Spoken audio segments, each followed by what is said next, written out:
साथियों नमस्कार। साथियों कल 2 मई को दिल्ली की कोर्ट ने फाइनली ये मान लिया कि ईडी ने जो एविडेंसेस दिए हैं, जो चार्जशीट तैयार करी है, उसके तहत राहुल गांधी सोनिया गांधी से पूछताछ करनी चाहिए और मामले को आगे बढ़ाना चाहिए। हुआ क्या था, एक नेशनल हेराल्ड नाम का केस चल रहा है, आपको पता है, लगभग 10-12 साल उसको हो गए। और इस केस में ये ओपन एंड शट केस है। जिस दिन इसकी अच्छे से सुनवाई हो गई, राहुल गांधी सोनिया गांधी यानी कि एंटोनियो माइनो, ये दोनों ही जेल जाएंगे। बचने का कोई चारा नहीं है। देश का कोई भी वकील इन्हें बचा नहीं सकता। ये केस फाइल किया था सुब्रमण्यम स्वामी ने। पूरा मामला क्या है मैं आपको बताऊंगा। और इस केस पर बड़ी धीमी सुनवाई चल रही थी, धीरे धीरे धीरे धीरे। इस पर ईडी भी लगी हुई थी, इसमें आपका इनकम टैक्स डिपार्टमेंट भी लगा हुआ था, कोर्ट्स भी लगी हुई थी, सारी चीजें अपने तरीके से हो रही थी। लेकिन ये मामला इतना धीरे चल रहा था कि आपने देखा होगा बीच बीच में कभी खबर आ जाती थी, फिर कभी नहीं आती थी।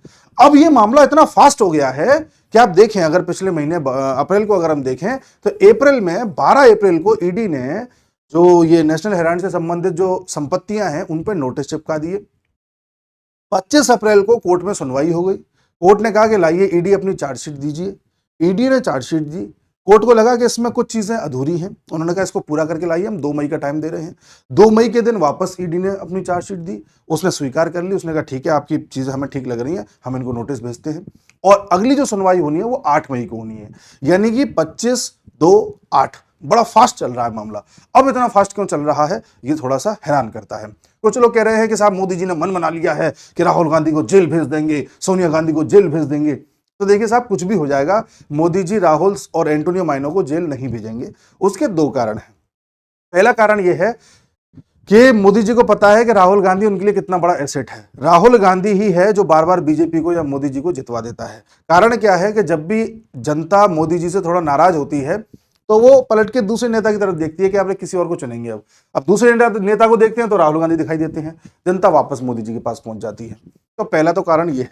और दूसरा कारण ये है कि इस देश में जब भी किसी नेता को जेल भेजा गया है तो जेल भेजने पर उसको सिंपैथी ज्यादा मिलती है जनता की, और वो वापस सत्ता में आ जाता है। चाहे वो नेता इंदिरा गांधी ही क्यों ना हो जिसने इमरजेंसी लगा दी थी, किसी भी नेता को आप देख लीजिए, सत्ता में वापस आता है अगर एक बार जेल चला गया तो। केवल एक एक्सेप्शन है, वो है अरविंद केजरीवाल। तो डर ये भी है कि कहीं ऐसा ना हो कि एक बार जेल भेजने के चक्कर में ये कांग्रेसी इतना ज्यादा ड्रामा कर दें। झूठ तो ये लोग बोलते ही हैं, सबके सब झूठ ही बोलते हैं, कोई भी झूठ ये बोलने लग जाएंगे। और ड्रामा करने के बाद कहीं ऐसा ना हो एक बार भी सत्ता में आ गए तो वो जो भी 10-12 साल की मेहनत है मोदी जी की, उस सब पे पानी फेर देंगे। तो वो भी एक मसला है। लेकिन सुब्रमण्यम स्वामी ने जिद पकड़ ली है कि मैं जेल भेज के ही रहूंगा। अब इस राहुल गांधी के ऊपर तो कई सारे मुकदमे चल रहे हैं, आप जानते हैं, नेशनल हेराल्ड है।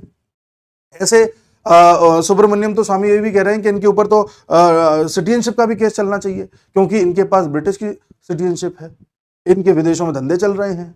ये तक बताया जाता है कि इनके विदेश में बीवी बच्चे भी हैं। हर साल विदेश की इतनी यात्रा करते हैं, कहाँ जाते हैं, किससे मिलते हैं, किसी को नहीं पता चल पाता।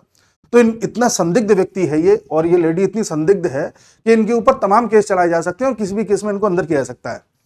लेकिन बीजेपी नहीं करेगी। सुब्रमण्यम स्वामी जिद पकड़ के बैठ गए। तो फिलहाल जिस केस की बात हो रही है वो है नेशनल हेराल्ड का केस। नेशनल हेराल्ड क्या है? नेशनल हेराल्ड एक न्यूज़पेपर था, है ना। अब ये क्या कहानी है पूरी मैं सब समझा दूंगा आपको। ये सुब्रमण्यम स्वामी है। अब ये मामला आप समझिए इस पूरे चार्ट के माध्यम से। देखिए, 1937 की बात है। एजीएल नाम की एक कंपनी खोली गई, एसोसिएटेड जर्नल्स लिमिटेड। ये हमारे देश के फ्रीडम फाइटर्स ने खोली। कांग्रेसी जिसमें शामिल थे, जवाहरलाल नेहरू भी इसमें शामिल थे। सबने अपना अपना पैसा लगाया और एक तरीके से कॉपरेटिव जैसे कोई फर्म होती है उस तरह से इसको खोला गया, खोल लिया साहब। उस वक्त इसमें लगभग 5000 फ्रीडम फाइटर शामिल थे। 2008 तक आते आते इसमें 1057 शेयर होल्डर ही रह गए। इसमें जिसने जितना पैसा लगाया उसको उतना अधिकार था। ये बात समझ में आ गई। अब इस कंपनी को लगा कि हमें इस देश में कुछ अपनी बात को फैलाना चाहिए, फ्रीडम की जो मांग है हमारी उसको जन जन तक पहुंचाना चाहिए, तो उसके लिए कुछ न्यूज़पेपर्स स्टार्ट करते हैं। तो उन्होंने न्यूज़पेपर स्टार्ट किया और न्यूज़पेपर 1938 में 3 भाषाओं में स्टार्ट किए। एक था नेशनल हेराल्ड जो अंग्रेजी में था, जिसकी हम चर्चा कर रहे हैं। एक था कौमी आवाज जो उर्दू में था, और एक था नवजीवन जो हिंदी में था। आप बात समझ गए। समय के साथ क्या हुआ, ये तीनों अखबार बंद हो गए। ठीक, विशेष तौर पर ये तो बहुत ही कम समय के लिए चले थे। बाकी जो चल रहा था मेनली नेशनल हेराल्ड चल रहा था, वो भी समय के साथ बंद हो गया। अब साहब इस बीच क्या हुआ, ये जो एजीएल नाम की कंपनी है या कहें कि जो भी ये ऑर्गेनाइजेशन है, इस ऑर्गेनाइजेशन को जरूरत पड़ गई लोन की। ठीक है। अच्छा, इसमें जो लोग हैं वो वही लोग हैं मोटे तौर पर जो कांग्रेस में है, तो कांग्रेस एक पॉलिटिकल पार्टी है, उसी पॉलिटिकल पार्टी ने अपना एक ऑर्गेनाइजेशन बना दिया एजेएल नाम का, जो एक तरीके से नॉन पॉलिटिकल है। अब इस एजेएल को पैसे की जरूरत है, तो कांग्रेस ने इसे 90 करोड़ दे दिए। लो साहब 90 करोड़। अब आप खेल समझिए। तो कांग्रेस ने कहा कि हम आपको 90 करोड़ दे रहे हैं, आप रखिए, कोई दिक्कत नहीं है। अब विद द टाइम क्या होता है, कांग्रेस को ऐसा लगा, अभी 2008 के आसपास कांग्रेस को ऐसा लगा कि भाई हमें 90 करोड़ अपने वापस लेने चाहिए। तो कांग्रेस ने एजेएल से कहा कि भाई आप हमारे पैसे हमें वापस कर दीजिए। एजेएल ने कहा कि हम अपने, देखो इतना पैसा हमारे पास नहीं है, हम आपको पैसा दे नहीं सकते, एक काम करिए आप हमारी कंपनी को ही ले लीजिए। अच्छा, दोनों जगह लोग सेम ही है, वही 4-5 लोग ही हैं जो खुद से ही बातें कर रहे हैं। जैसे राहुल गांधी को लगा कि अरे एजेएल तुम हमारा पैसा वापस दो, फिर यही राहुल गांधी ऐसे बोलेंगे नहीं नहीं देखिए हमारे पास इतना पैसा नहीं है, काम करो आप हमें खरीद लो। तो राहुल गांधी सोचेंगे अच्छा आप ही खरीद लें, चलिए खरीद लेते हैं। अच्छा, माना यह जाता है कि एजेएल की उस वक्त कीमत लगभग 2008-9 के आसपास कीमत थी 2000 करोड़। अब 2000 करोड़ की जो कंपनी है वो 90 करोड़ का लोन चुकाने के लिए खुद को ही बेच देती है, दूसरे के हवाले कर देती है। अब ये कौन सी बात हुई? ये तो वो वाली बात हो गई कि मान लीजिए आपसे किसी ने 1 लाख रुपए का कर्ज लिया। अब उस आदमी के पास संपत्ति अच्छी खासी है, उसके पास मान लीजिए 10 करोड़ का घर है, गाड़ी है, सब कुछ है। अब आपने कहा कि तुमने हमसे 1 लाख रुपए लिया था, वापस करो। वो कहता है 1 लाख रुपए तो नहीं है, काम करो आप हमारी सारी संपत्ति ले लो। पता चला 1 लाख के एवज में उसने आपको 20 करोड़ की संपत्ति दे दी। तो ये तो कोई तुक बनता ही नहीं है। तो कांग्रेस ने कहा कि ठीक है तुम अगर नहीं दे पा रहे हो कोई बात नहीं है, हम एक नया संगठन खड़ा कर रहे हैं, यंग इंडिया लिमिटेड, जिसको राहुल गांधी सोनिया गांधी ने मिलकर के खोला था 2010 में, और इसमें इन दोनों के शेयर थे 76%। इसके अलावा भी इसमें कुछ प्लेयर्स थे, जिनमें एक आपके ऑस्कर फर्नांडिस थे और एक आपके मोतीलाल वोहरा थे। ये बाकी जो लोग हैं ये क्या है बताऊंगा अभी मैं आपको, ठीक है। तो ये जो कंपनी बनी यंग इंडिया लिमिटेड, इस कंपनी ने क्या किया, यंग इंडिया ने एजेएल को अपने में विलय कर लिया, या कहें कि एजेएल को ही यंग इंडिया लिमिटेड बना दिया गया, या कहें कि यंग इंडिया लिमिटेड ने एजेएल को खरीद लिया, ठीक है। अब एजेएल है वो भी कांग्रेस का है, यंग इंडिया है ये भी कांग्रेस का है। अब एजेएल को यंग इंडिया ने खरीद लिया। कितने में खरीदा? 50 लाख में, सिर्फ 50 लाख। अब आप देखिए, जिस कंपनी के कीमत 2000 करोड़ है, जिस कंपनी के पास कांग्रेस का 90 करोड़ लोन के रूप में है, उस कंपनी को कांग्रेस की ही दूसरी विंग मात्र 50 लाख रुपए में खरीद ली। यही है नेशनल हेराल्ड का केस जी, कि ये इतना 1000 करोड़ का फ्रॉड कर दिया आपने। आगे देखिए, सुब्रमण्यम स्वामी का यह भी कहना है कि कांग्रेस एक पॉलिटिकल पार्टी है, political party representation of people act के कारण उसके द्वारा किसी भी एंटिटी को लोन नहीं दे सकती। तो आपने कैसे दे दिया? इनकम टैक्स एक्ट के अनुसार भी नहीं दे सकती, तो आपने कैसे दे दिया? ये दूसरा फ्रॉड है, ठीक है जी। अब देखिए आप साहब, एक बड़ा लेवल का फ्रॉड देखिएगा। कांग्रेस ने 90 करोड़ इसको दे रखे थे, कांग्रेस चाहती थी कि तुम पैसे लौटाओ, ये कह रहा कि नहीं लौटा सकते आप हमें खरीद लो। कांग्रेस ने इसे खरीद लिया 50 लाख में। ये बात समझ में आ गई आपको? अच्छा, कांग्रेस ने खरीदा भी किसके नाम पर? यंग इंडिया लिमिटेड के नाम पर। कांग्रेस ने कहा कि साहब ये 50 लाख हम ऐसे खरीद रहे हैं, ठीक है। अब ये यंग इंडिया लिमिटेड ने 50 लाख इसे दिए तो होंगे, दिए तो होंगे, तो यंग इंडिया लिमिटेड के पास 50 लाख कहां से आए? उसने 50 लाख लिए एक लोन के तौर पर, मर्चेंडाइज प्राइवेट लिमिटेड है जिसका नाम है डोटैक्स, डोटैक्स से लिए। अच्छा, डोटैक्स ने इसे 50 लाख दिए। अब आप देखिए 50 लाख इसने इसे दिए, इसने 50 लाख इसे दिए, और बेसिकली ये दोनों क्या है? कांग्रेसी हैं, ठीक है। अब आप तीसरा फ्रॉड देखिए। ये जो डोटैक्स है, जब इसका रजिस्टर चेक किया गया तो पाया गया कि इसके कागज तो पूरे हैं, लेकिन ये कंपनी एग्जिस्ट ही नहीं करती। इस कंपनी के नाम पर बस एक फ्लैट है जिसमें एक आदमी रहता है 20 साल से, और कुछ नहीं है वहां पर। तीसरा बड़ा फ्रॉड। चौथा फ्रॉड देखिए, इसके रजिस्टर जब चेक करते हैं तो इसका कहना यह है कि हमने 50 लाख एक तरीके से अनुदान दिया है। कहते ना कि साहब एक दान दे देना किसी को, तो हमने तो दान दिया था YIL को, यंग इंडिया लिमिटेड को। और जब यंग इंडिया लिमिटेड से पूछते हैं कि 50 लाख कहां से आए, तो ये कहते हैं कि हमने इनसे लोन लिया है, ये कहते हैं कि हमने ऐसे ही दे दिया है दान के रूप में, और ये कहते हैं नहीं नहीं लोन लिया है।